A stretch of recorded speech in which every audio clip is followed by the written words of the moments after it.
एक बार श्री कृष्ण ने सिर में असहनीय पीड़ा का अनुभव किया। वे दर्द से कराहने और तड़पने लगे।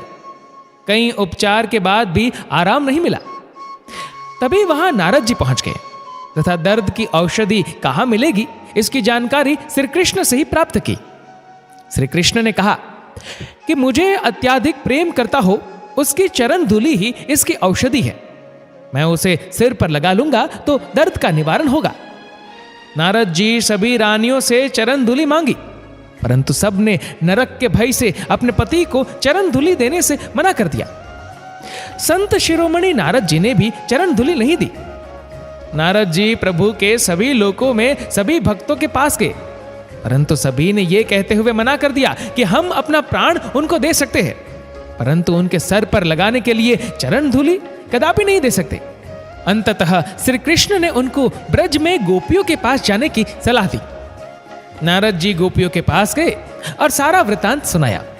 सुनते ही सारी गोपियों ने अपने चरण फैला दिए और बोली, नारद जी एक क्षण भी नष्ट मत करिए, जल्दी से हमारी चरण धूलि लेकर जाइए। नारद जी आश्चर्यचकित थे। उन्होंने गोपियों से पूछा कि तुम जानती नहीं श्री कृष्ण कौन है और उनको सिर पर लगाने के लिए चरण धूलि देने का परिणाम क्या होगा। गोपियों ने कहा, नारद जी ये प्रश्न आप बाद में पूछिएगा, अभी आप तुरंत जाइए और हम सबके प्रियतम की पीड़ा का निवारण कीजिए। आप यही कहना चाहते हैं कि वे भगवान हैं और उन्हें चरण धूलि देने से हमें नरक की प्राप्ति होगी। यदि अपने प्रेमास्पद के सुख के लिए हमें नरक की यातनाएं भोगनी पड़े तो हम भोग लेंगे, लेकिन प्रियतम तो स्वस्थ हो जाएंगे। नारद जी गोपी प्रेम का प्रत्यक्ष प्रमाण पाकर नतमस्तक हो गए। गोपियां इतनी निष्काम है। लोग नरक की यातनाओं से डरते हैं, परंतु गोपियां तो श्री कृष्ण के सुख के लिए नरक स्वीकार करने को तत्पर है। नारद जी ने पहले उनकी चरण रज अपने माथे पर लगाई, फिर द्वारिका पहुंचे।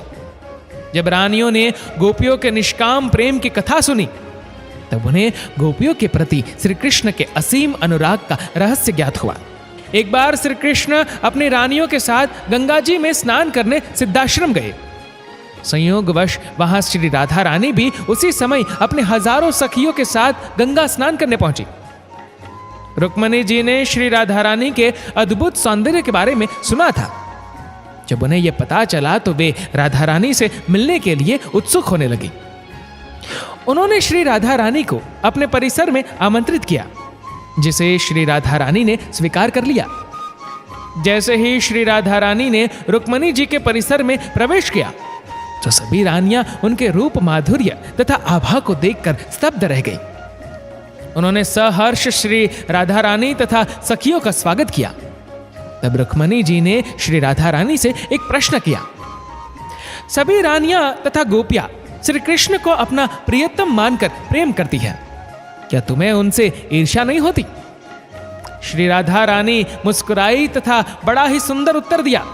चंद्रो यथे को बृहवश्च को रहा, सूर्यो यथे को बहव दृशस्यु, श्री कृष्ण चंद्रो भगवान स्थे को भक्ता भगिन्यो बहवो वयंच। यदि एक बार चकोर चंद्रमा पर अपना अधिकार कर ले तो बाकी सभी चकोर तो मर जाएंगे। मेरी प्यारी बहनों, चंद्रमा तो केवल एक ही है, परंतु चकोर तो बहुत है। कल्पना कीजिए, यदि एक चकोर चंद्रमा पर अपना अधिकार कर ले तो बाकी सभी चकोर तो मर जाएंगे। इसी प्रकार सूर्य एक है, हम सभी उसी के प्रकाश से दृष्टि पाते हैं। यदि कोई एक सूर्य पर अधिकार कर ले तो बाकी सब नेत्रहीन हो जाएंगे। संक्षेप में कहे, श्री कृष्ण ही प्रेम तत्व हैं। यदि मैं उन पर अपना एकाधिकार कर लूंगी तो अन्य जीव उनके प्रेम से वंचित रह जाएंगे। दूसरी बात यह है कि मेरे श्याम सुंदर अन्य जीवों से प्रेम करके सुख प्राप्त करते हैं, तो मुझे कोई आपत्ति क्यों होगी?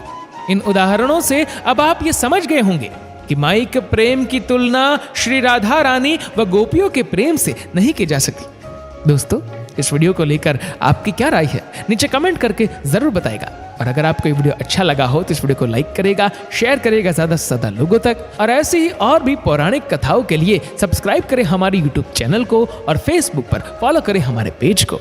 धन्यवाद।